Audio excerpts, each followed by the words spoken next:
Página da história virou mesmo e os novos capítulos estão sendo escritos pelas mãos da tecnologia. A sensação que a gente tem com tantas novidades é de que tudo está meio fora do lugar. Ou melhor, que o troca-troca não vai parar nunca, pelo menos enquanto o homem buscar mais e mais a perfeição. Quem ainda não se familiarizou com os bytes, chips, softwares, corre o risco de perder o bonde da história. A tecnologia está tirando de cena alguns velhos conhecidos. Objetos que até bem pouco tempo eram populares estão ficando obsoletos, caindo em desuso. A composição de um jornal, que hoje é feita através de um teclado de computador, já foi muito mais complicada. Antigamente, o profissional encarregado de juntar as letrinhas era o tipógrafo, e ele fazia isso manualmente, letra por letra. Depois veio o linotipo. Era uma espécie de máquina de escrever gigante. Hoje, os linotipos se transformaram em peças de museu. A informatização das gráficas tirou a profissão de gente como seu Exídio.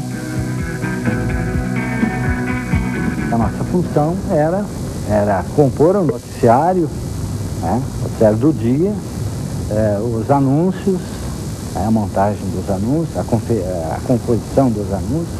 Cada máquina compunha um pedaço, e depois reunia-se numa rama onde era montada a página. E aí é para a impressora.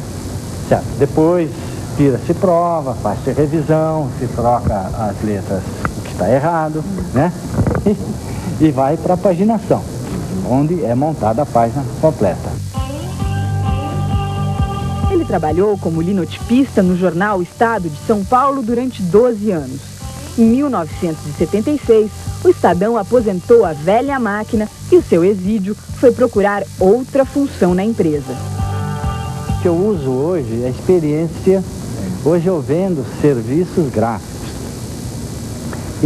O que se fazia era um serviço gráfico, que se fazia antes. Então, essa experiência que eu tive na época vale até hoje. Se ela estivesse funcionando, apesar de todo esse tempo, se ela estivesse em ordem, eu saberia fazer ela funcionar novamente. Mesmo funcionando bem, as antigas mesas telefônicas da Telesp vão ser aposentadas. A telefonista enrolada com os fios está em extinção.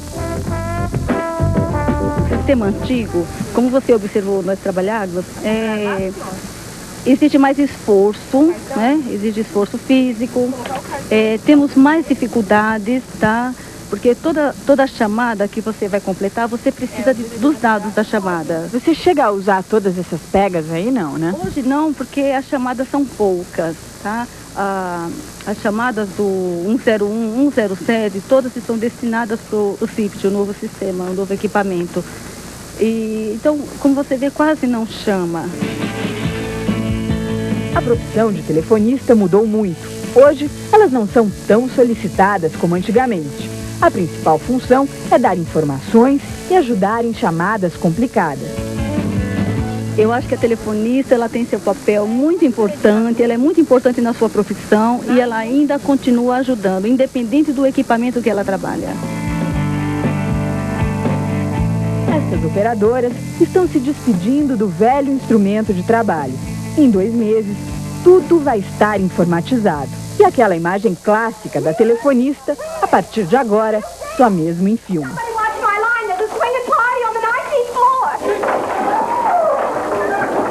Até a máquina de escrever desistiu de competir com as novidades da informática.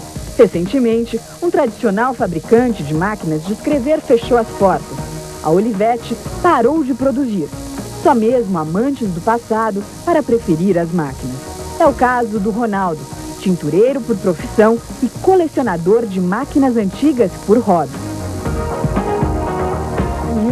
Como uma brincadeira, mas assim quase como um desafio, porque eu levei a primeira máquina para uma pessoa consertar e a pessoa me falou que não tinha mais conserto e depois de muito tempo de espera eu fiquei decepcionado. Aí eu falei, eu mesmo vou consertar, e a pessoa gozou na minha cara de uma certa forma, eu ri, eu falei, você não vai conseguir.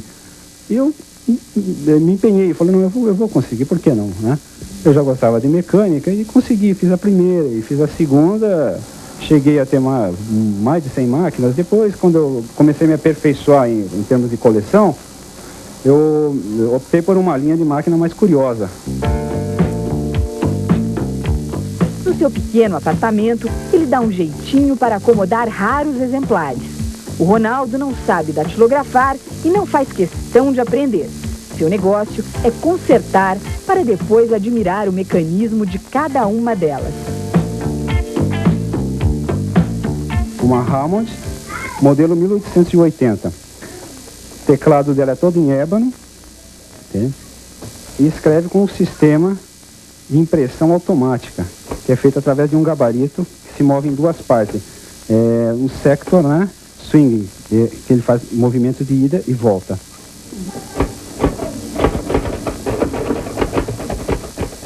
Máquinas como essa chamamos de escrita invisível, ou upstroke, né, que vem bate de baixo para cima.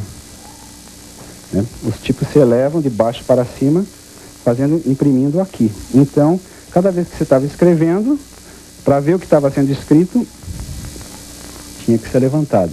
Esse sistema de escrita que escreve lateralmente, né? Essa máquina que foi desenvolvida por um padre chamado Oliver. A tecnologia avança muito rápido, facilita o nosso dia a dia, cria novos desejos de consumo, mas ela ainda não conseguiu substituir o charme e o romantismo que só os objetos antigos têm.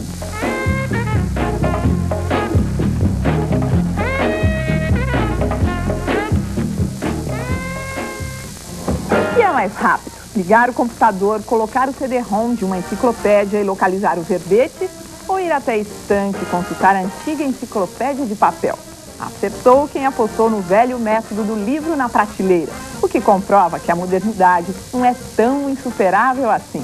Existe muita gente que pensa dessa maneira, e o Vitrine foi descobrir a turma da resistência, os profissionais que garantem que equipamentos antigos são sinônimos de qualidade.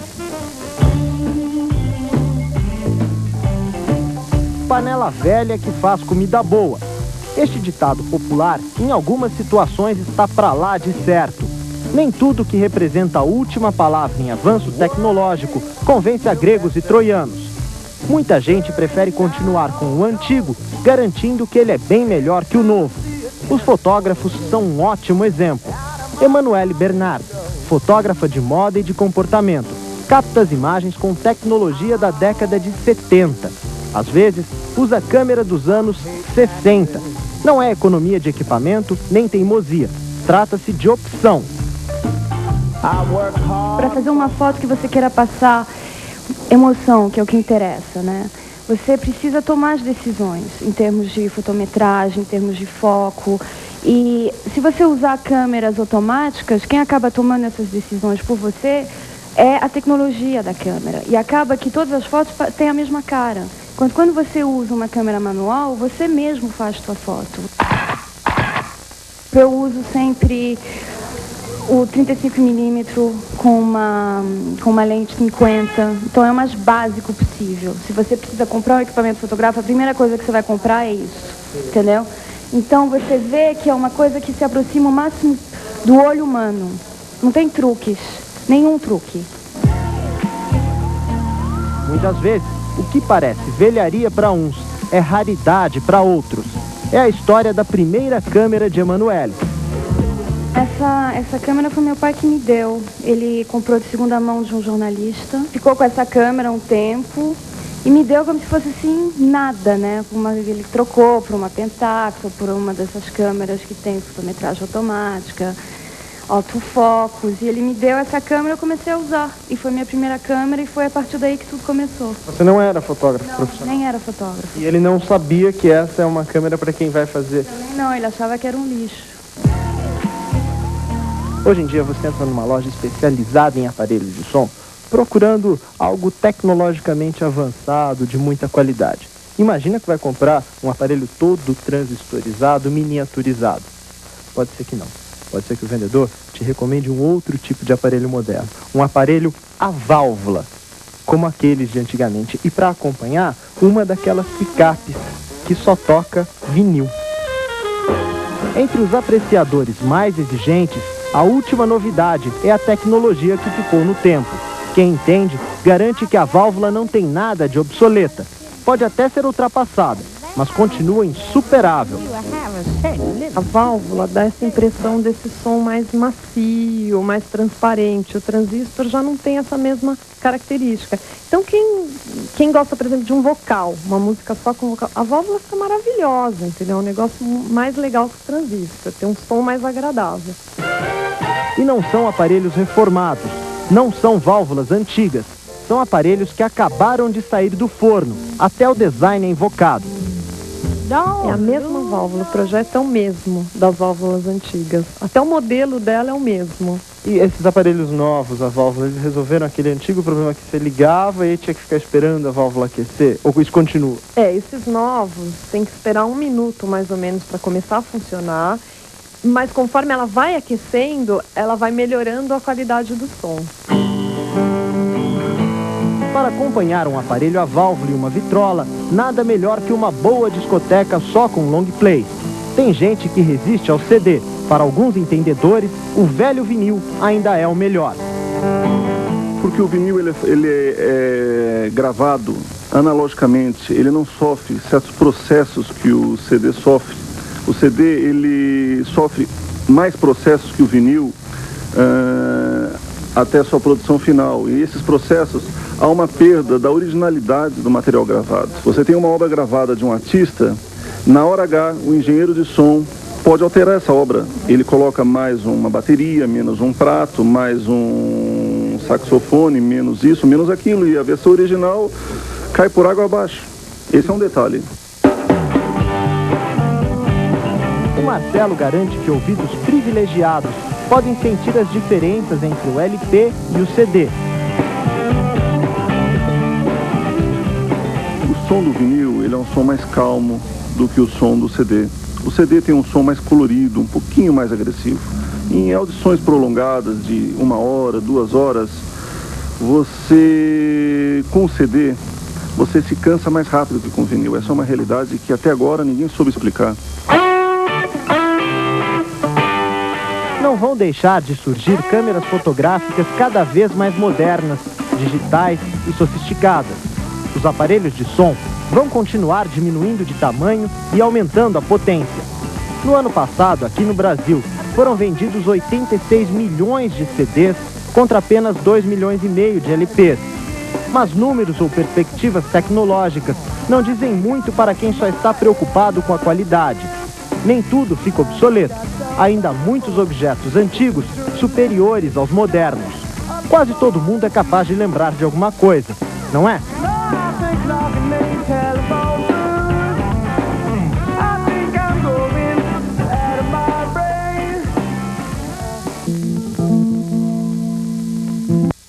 No real, quem seria capaz de lembrar a que plano econômico corresponde cada uma dessas moedas? Foram tantos que o dinheiro brasileiro virou até item de colecionador. E o repórter James Capelli foi a campo descobrir como as pessoas lidam com a nossa moeda. Dinheiro na mão é vendaval, é vendaval. Real, R$1.000, cruzeiro, cruzeiro novo, cruzeiro outra vez, cruzado, cruzado novo, cruzeiro outra vez, cruzeiro real e real. Estes foram os nossos dinheiros de 1883 até hoje, as unidades do sistema monetário brasileiro. Foram tantos planos econômicos, tantas famílias de notas, que é quase impossível encontrar alguém que lembre e reconheça todos os nossos dinheiros. No Banco Central, em São Paulo, há uma exposição sobre dinheiro, que traz curiosidades sobre a história do perseguido. Mas o interessante é falar das mudanças nas nossas notas. Quem entende até prefere este ou aquele tipo de dinheiro e não é pelo valor. Aqui no Brasil, o que pelo menos a mim pessoalmente, que marcou muito, e eu acho até que foi alguma coisa inovadora do ponto de vista mundial, foi a família em que a gente tem os registros de frente e verso da nota, as figuras, né, o portrait, naquele sistema em que você, qualquer posição que coloque a cédula, você tem os motivos, os desenhos aparecendo. Ela possui características que não se encontram no dólar, por exemplo. Ela tem efígie perfeitamente definida, coincidente com a filigrana. E a filigrana, a marca d'água, esse espaço em que você vislumbra a imagem na visão contra a luz, acompanhando o desenho da nota. A nota, dissociada do poder de compra, até que é uma pequena obra de arte interessante, colorida, bem estudada, cheia de truques para evitar falsificações e sempre com algum charminho sobre a história do país. Muitos atrativos que acabam seduzindo os colecionadores. O seu Saul é um deles. Coleciona dinheiro do Brasil e do mundo. Como raridade, eu tenho notas, por exemplo, da Rússia, que são notas de quase meio metro de comprimento. Está em circulação ainda, será? Não deve estar. Agora deve ter diminuído, mas é uma nota que, para carregar, precisa um caminhão. Nossa. Eu tenho, por exemplo, notas da Alemanha que tem zero, que não acaba mais. Que foi da época da guerra, do deságio lá. Eu tenho, por exemplo, notas dos Estados Unidos. Eu tenho ela com o timbre do governo em verde e vermelho. São notas que não estão em circulação, mas são notas real, atual. Se for num bar tomar uma Coca-Cola, com uma nota dessa você paga. Sei. Só que não encontra no mercado. Ficou na mão de colecionadores. Só na mão de colecionadores essa nota. Na coleção não entram notas de valor muito alto. O seu Saul prefere gastá-las. O que vale ouro aqui são as curiosidades. Você sabe onde que tem uma galinha? Não. Olha, dentro do ouvido do homem você encontra uma galinha. Aqui tem uma coisa interessante do Japão, que o Japão na Segunda Guerra Mundial ele começou a se expandir pelo Pacífico, abrangendo Filipinas, Índia e etc. Então ele, no momento que ele tomou posse das ilhas, ele fez um dinheiro novo. Então você vê aqui, Japanese Government, $1. Mas é dólar, e como pode ser esse governo japonês? Nós temos governo japonês com rupee. Rupee é o dinheiro da Índia. Sim. Nós temos governo japonês com 1 peso. Já que o dinheiro brasileiro mudou tanto, ele acabou virando um prato cheio para os colecionadores. É nota de 5 mil que passa para 500, de 500 passa para 5. O colecionador de dinheiro tira zero. Olha, uma nota de 500 mil. Para o colecionador isso aí é um prato cheio. Como o seu Saul tem várias famílias de notas nacionais, pedimos emprestada a parte brasileira da sua coleção e levamos para um gerente de banco. Ele está há mais de 30 anos no ramo econômico, vive mexendo na bufunfa, na grana, mas não consegue juntar planos com datas e tipos de dinheiro. Não dá para lembrar. Por quê? É muita mudança. Muita mudança e muita coisa. Então a gente não lembra, não. Quando você começava a estruturar com uma coisa, já vinha mudança novamente, precisava cortar zero, aquela correria toda, mudança, muda a máquina, muda tudo, orientar clientes. Hoje até que as coisas estão mais calmas, mas o gerente tem muitas histórias dos tempos de inflação. Eu tive um caso em Guarulhos, e quando cortou era um português. Quando cortou ele chegava e não aceitava. Quando deu o dinheiro para ele, botou o dinheiro dele para um na era. Não, ele chegava lá, tá errado, o banco tá me roubando, tá errado. Olha, ele ficou. Eu precisei da ajuda do filho dele, que era cliente, para explicar para ele. Ele não entendeu a mudança da mãe. E será? Aliás, histórias com dinheiro não faltam no Brasil. Algumas de terror, como aquelas do Plano Collor. Após 18 meses, ao par. Durante esses 18 meses...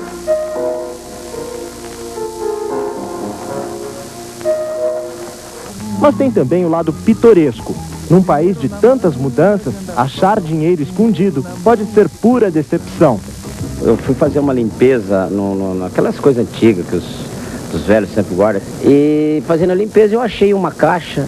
Mas quando eu abri o que tinha de dinheiro, olha, eu me lembro que era dessas notas aqui ainda. Dessas? Muito dinheiro, mas tinha muitas notas. Quem guardava tudo isso? Era meu sogro. Eu me lembro, nós tínhamos feito os cálculos naquela época, eu compraria naquela época um Del Rey 0. Só que o dinheiro tinha saído de circulação. Tinha saído de circulação e eu tinha um chevetinho daqueles bem ruinzinho. E sempre aparece um espertinho que aproveita a situação para uma piada. É típico do brasileiro. Com tantas notas antigas, bonitas, dando sopa, é impossível não fazer uma brincadeirinha. Se precisar de algum, você pode pegar, dia 5 você me paga. E você anda com todo esse dinheiro no bolso pra quê? Pra pagar minhas dívidas pros amigos, pra dar pro pessoal no farol, você tá tomando uma cervejinha no bar, sempre chega um cara, me dá um dinheiro pra tomar uma pinguinha, uma cachaça, você vai, toma aí, mas vai tomar longe de mim. Só mesmo um povo muito bem-humorado para brincar com esta realidade econômica tão triste. Tantas notas que não valem nada são a prova material da instabilidade da nossa economia. Hoje as coisas ainda estão longe do ideal, mas pelo menos algo está diferente. O dinheirinho, já há algum tempo, continua igual. Estamos quase decorando qual é a figura da nota de 1. Qual é mesmo?